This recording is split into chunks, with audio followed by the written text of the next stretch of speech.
जय श्री श्याम।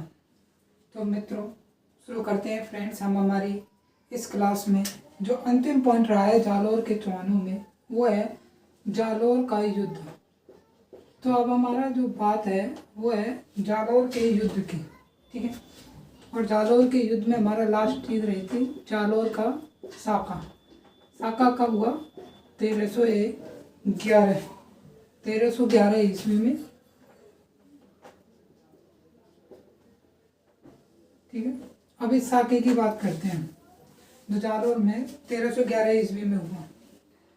तो सबसे पहले हम जानते हैं कि एक है बीका दैया। बीका दैया, और बीका दैया की वाइफ है हीरा। कौन है वाइफ? हीरा। हीरा दे जो थी, ये डेली की डेली बीका दैये से कभी सोने का हार, कभी झुमके, तो ऐसी चीज़ें डिमांड करती थी। तो जब इनकी डिमांड होती थी तो बीका दैया जो था वो इनकी पूर्ति नहीं कर पाता। तो जब जालोर पर खिलजी ने आक्रमण किया तो अलाउद्दीन खिलजी के आक्रमण के समय बीका दैया उसके पास चला गया और उस बीका दैया ने उससे बहुत सारा धन, गहने, आभूषण ले लिए और उसको एक कि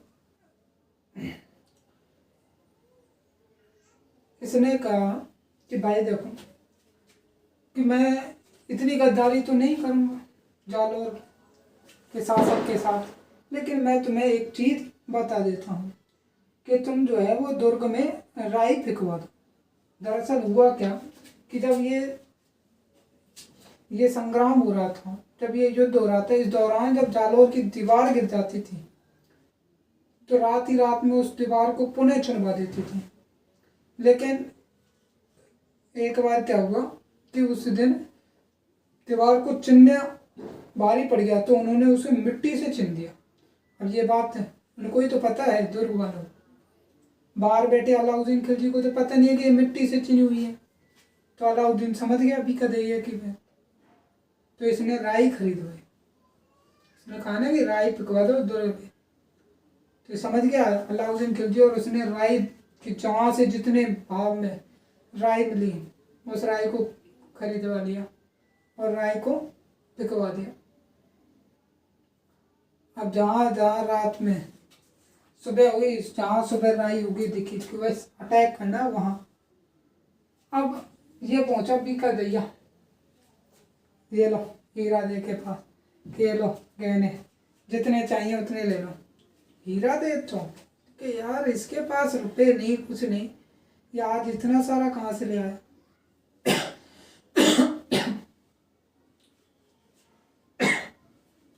तो हीरा दे के बार बार आग्रह करने पर बीका दैया ने इसको बता दिया कि भाई आए कहाँ से, कि मैं अलाउद्दीन खिलजी से ले आया, मैंने उसको ये भेद बता दिया यहाँ पे। तो बस हीरा दे उसी क्षण उन्होंने आव देखा न था, तलवार ली और बीका दैया का सिर काट दिया। सिर काट दिया और सिर ले करके हीरा दे चल दी और सिर ले जा करके पहुंची कहाँ? कानड़ देव के पास।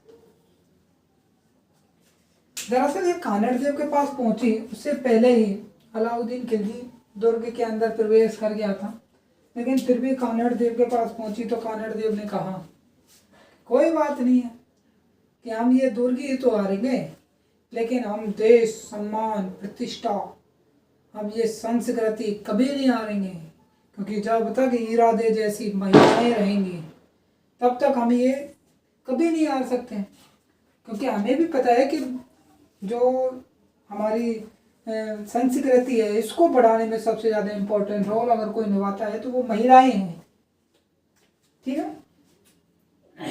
कि भाई जो काम आज तुमने किया है देश को बचाने के लिए, राष्ट्र को बचाने के लिए, कि हम ये युद्ध ही हारेंगे, बस हम राष्ट्र कभी नहीं हारेंगे। और यही कारण है कि ऐसी महिलाओं के कारण हमारा देश आज भी है और हमारे देश की संस्कृति, कला, जो भी बारिश मान सम्मान या हमारा जो भी सनातन धर्म, ये सब आज भी है। हमने देखा कि हमारे ऊपर काफ़ी सल्तनत काल हुई। उसके बाद हमने देखा कि मुग़ल आए, उसके बाद ईसाई आए, अंग्रेज़ आए, लेकिन हमारा धर्म पर इसका ज़्यादा कोई इफेक्ट नहीं पड़ा हमारे देश में कि सबको कि भाई तुम भी आ गए तो आ जाओ, लोग तुम भी यहाँ बैठ जाओ, जगह दे दी सब, लेकिन खुद को कभी नष्ट नहीं किया। इसीलिए तो वो प्रतिहार के लिए कहा जाता है कि जो अरबों की जो कट्टर तलवार जो थी, जो उधर चली यूरोपियंस में, उधर जो उसने क्रूसेड करवाया, उस क्रूसेड में धर्म युद्ध में जब वो हार गए यूनानी ईसाई जब हार गए, तो अरब ने तुर्कों ने उन्हें मजबूरन उन्हें मुसलमान बनने पर मजबूर कर दिया इधर। लेकिन जब वो इधर आए तो प्रतिहारों ने कि ये लो तलवार तुम्हारी अरब सागर में डुबकी लगाई कि ये लोग हो गए ठंडी, आप पकड़ो और जाओ। तो इसीलिए क्योंकि ये सभी ऐसे महान विभूतियाँ रही थी, महान ऐसे शासक हुए, महान ऐसी महिलाएं हुई, इसी कारण हमारी संस्कृति आज तक बची हुई है शेष। ठीक है। अब हम कानड़ देव के पास जब ये खबर पहुंची तो फिर भाई क्या कि अंत में युद्ध ही होना था। तो कानड़ देव ने केसरिया किया, ठीक है, और केसरिया किया, और इसकी जो रानी थी उमादे जैतल, तो कानड़ देव ने तो क्या किया, केसरिया किया। ठीक है, इधर उमादे चैतल दे, दे का मतलब होता है देवी, उमा देवी, चैतल देवी, बाबर देवी और कवल कवल देवी, बाबर दे और कवल दे, इन सब ने क्या किया, जौहर किया। वीरम देवी लड़ते हुआ 3 दिन वो भी 2-3 दिन लड़ा, लड़ने के बाद वो भी वीर गति को प्राप्त हो गया। अच्छा, वीरम देव वीर गति को प्राप्त हो गया तो फिरोजा के पास खबर पहुंची तो फिरोजा ने कहा कि भाई मैं तो सती हूँ, क्या होंगी, सती हूँ। वीरम देव का सिर ढूंढ ढांड के निकाल के लाया गया, ले गए, और फिर दिल्ली में एक बार फिर खबर फैल गई कि भाई फिरोजा जो है वो सती हो रही है। और सती होने के बाद सब चीज़ तैयारियां हो गई। सती होना कोई छोटी बात थोड़ी है। अब जो जौहर करना छोटी बात थोड़ी है। हम आज अपनी अंगली भी नहीं जला सकते, नाखून भी नहीं जला सकते, जबकि जौहर में तो हम खुद महिलाएं कूद जाती थी आग के कुंड में। तो सती होने की बात कही किसने, फिरोजा ने। फिरोजा जी बैठ गए, सिर को ले लिया, और जब जैसी आग बढ़ी और आग हुई तेज तो फिरोजा जी उठ के भाग गई। पूरी दिल्ली के लोग आए थे देखने कि अब फिरोजा जी वापस कैसे जाए। तो वहाँ जो यमुना थी उस यमुना में सीधी छलांग लगाई और यमुना में कूद कर जान दे दी। ठीक है, और इस तरह इनका हो गया। ठीक है, तो एक बार हम ये लिखते हैं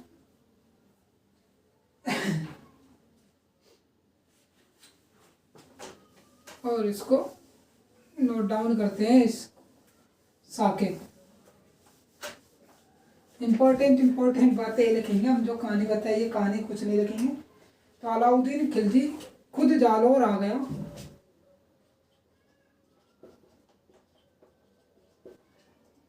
अलाउद्दीन खिलजी खुद जालौर आ गया, खुद जालौर आ गया। आपको पता है जालौर तो आना ही था। ठीक है, बीका दहिया के विश्वासघात के कारण दुर्ग का पतन हो गया।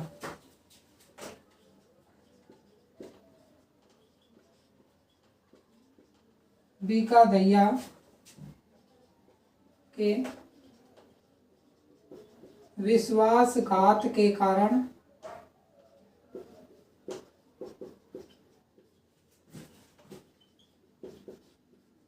दुर्ग का पतन हो गया।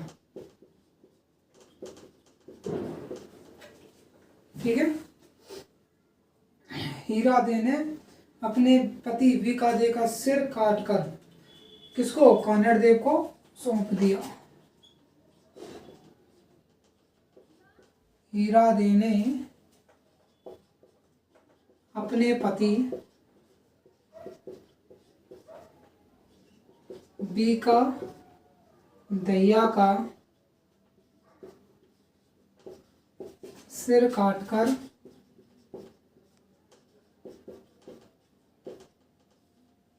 किसको, कानड़देव को सौंप दिया।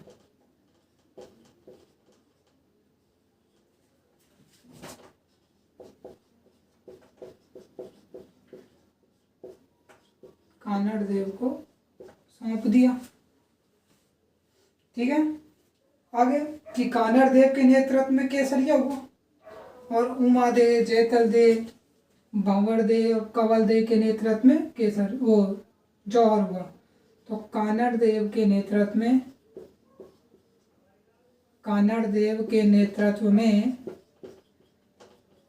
केसरिया हुआ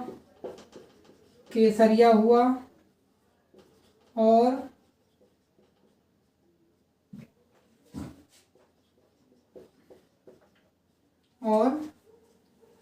उमादे, जैतलदे, भांवरदे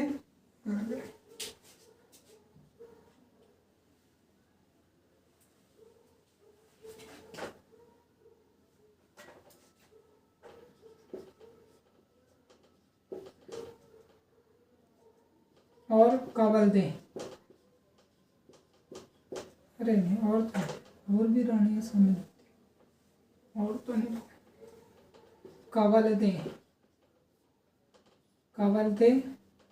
इत्यादि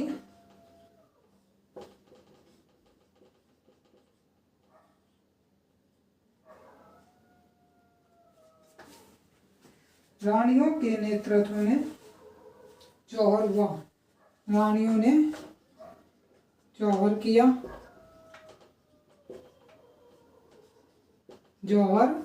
अब देखो खास बात, हमने सातलदेव चौहान के बारे में पढ़ा था जो सिवाना दुर्ग में था। तो उसके साथ राव धुवड़ जो था मारवाड़ का, तो मारवाड़ का राव धुवड़ ने भी वीर गति को प्राप्त हो गया था। तो उसका ठीक है, इसी प्रकार तो कानड़देव के साथ जैत्र उलीचौ, लूनकर्ण और जैता देवड़ा और अर्जुन जो थे, ये सभी वीर गति को प्राप्त हो गए। कौन कौन, तो कानड़देव के साथ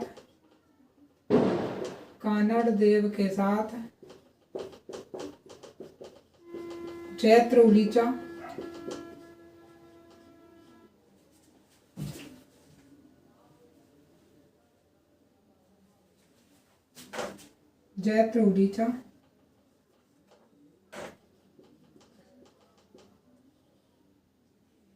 जैता देवड़ा,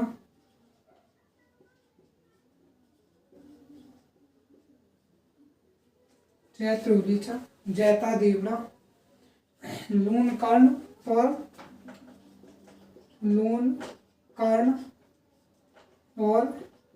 अर्जुन वीर गति को प्राप्त हो गए।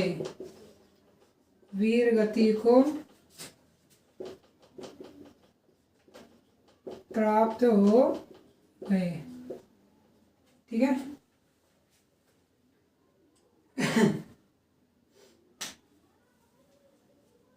एक बार आप इसका स्क्रीनशॉट लें। फिर बात करते हैं कांदल राठौड़ जो राव धुवड़ का कुटुंबी था, वो भी आया इसमें। ठीक है, उसकी स्पेशल बात करेंगे।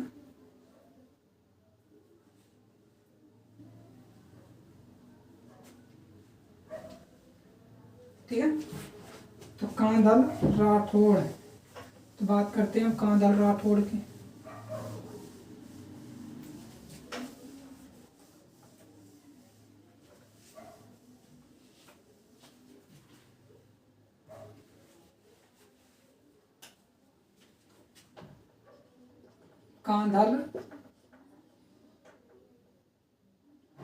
कांधल राठौड़। ठीक है, पहली चीज राव दुवड़ का कुटुंबी था, राव दुवड़ का कुटुंबी था। दूसरी चीज इसने आजीवन जो सत्य ब्रह्मचर्य होता है उसकी शपथ ले रखी थी। ठीक है, इसने अखंड ब्रह्मचर्य की शपथ ले रखी थी, ब्रह्मचर्य की क्या ले रखी थी, शपथ ले रखी थी। और इसके इतना महान वीर था ये कि इसने युद्ध में तुर्कों की संहार कर में कितने 40 खांडे तोड़े। किसके? तुर्कों के 40 खांडे, खांडे यानी तलवार, 40 तलवारें तोड़ी। तो कितना वीर रहा होगा ये। ठीक है, तो इसके नोट डाउन करते हैं ये 3 चीजें।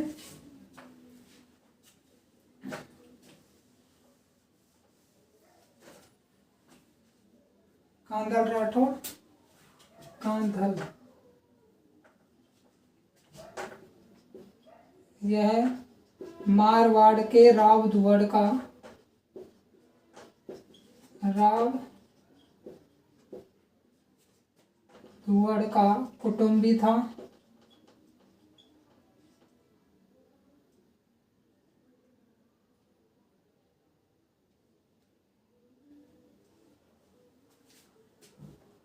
कुटुंबी था। इसने अखंड ब्रह्मचर्य की, अखंड ब्रह्मचर्य की शपथ ले रखी थी।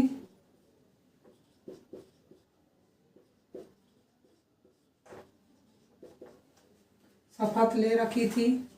ठीक है, जालौर युद्ध में तुर्कों के संहार में, जालौर युद्ध में, जालौर युद्ध में तुर्कों के संहार की,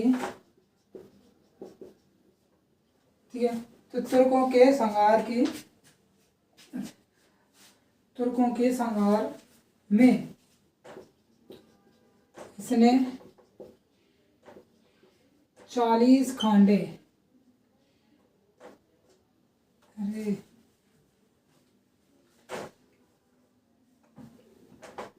40 खांडे,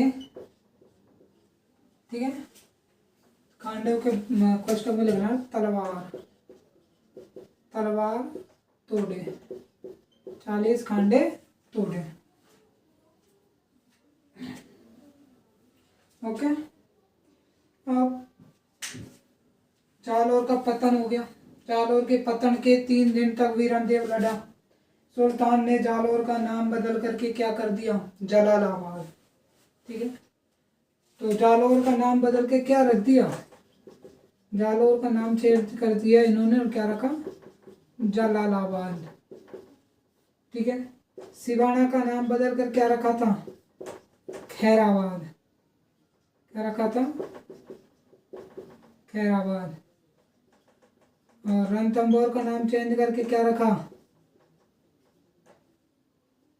रणथंभौर का नाम ही चेंज नहीं किया, पहली चीज। ठीक है, अब बात करते हैं, जालौर का नाम चेंज कर दिया, जलालाबाद रख दिया और इसे किसको सौंप दिया, यहाँ का प्रशासक बना दिया जालौर का मूछों वाला मालदेव। ठीक है, मुछेला मालदेव जिसको हम कहते हैं।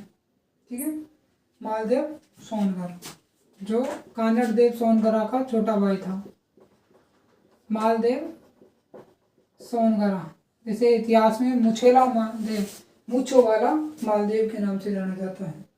ठीक है, इसे प्रशासक बना दिया और यहाँ जो संस्कृत पाठशाला थी उसे तोड़वाकर तोपखाना मस्जिद बनवाई। ठीक है, जालौर की जो संस्कृत पाठशाला थी इसे तोड़वा दिया और इसे तोड़वा कर क्या बना दिया, तोपखाना मस्जिद, मस्जिद बनवा दिया। ठीक है, इसके साथ जालौर समाप्त और जालौर के चौहान समाप्त।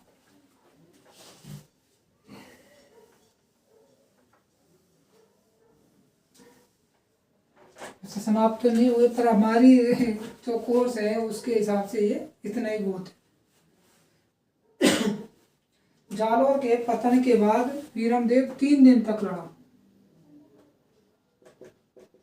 जालौर के पतन के बाद वीरमदेव 3 दिन तक लड़ा। 3 दिन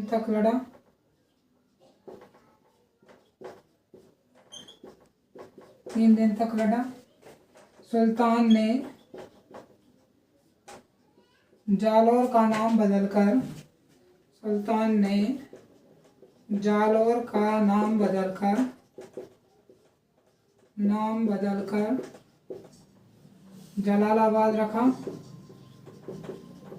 जलालाबाद रखा। यहाँ की संस्कृत पाठशाला को तोड़वाकर तोपखाना मस्जिद बनवाई। यहाँ की संस्कृत पाठशाला को तोड़वाकर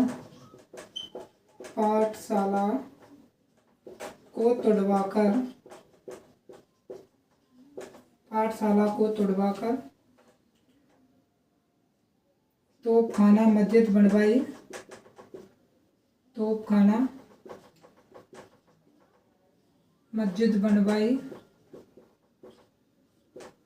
ठीक है।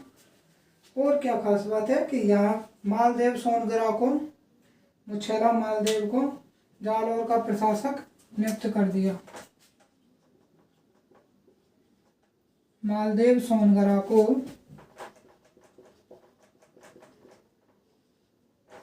मूछों वाला मालदेव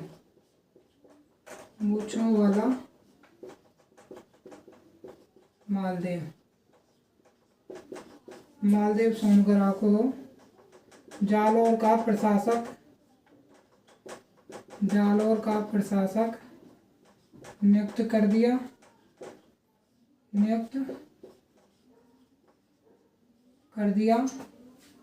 जो कानड़ देव का छोटा भाई था।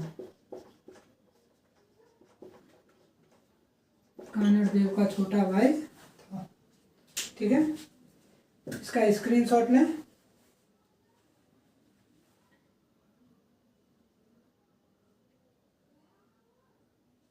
ठीक है फ्रेंड्स, तो आज की क्लास पर छोटी सी हमारी इतनी सी। इसी के साथ हमारे जो जालौर के चौहान हैं, जहाँ तक हमें अपने कोर्स के हिसाब से पढ़ना था वहाँ तक हमारा समाप्त हुआ। तो सिलेबस के अकॉर्डिंग ही हम बात करेंगे और सिलेबस के अकॉर्डिंग ही चलेंगे। तो इसके बाद जो हमारी बात होगी, अब हम अगले टॉपिक पर बात करेंगे अगली क्लास में। तब तक के लिए थैंक यू, धन्यवाद। जय श्री श्याम।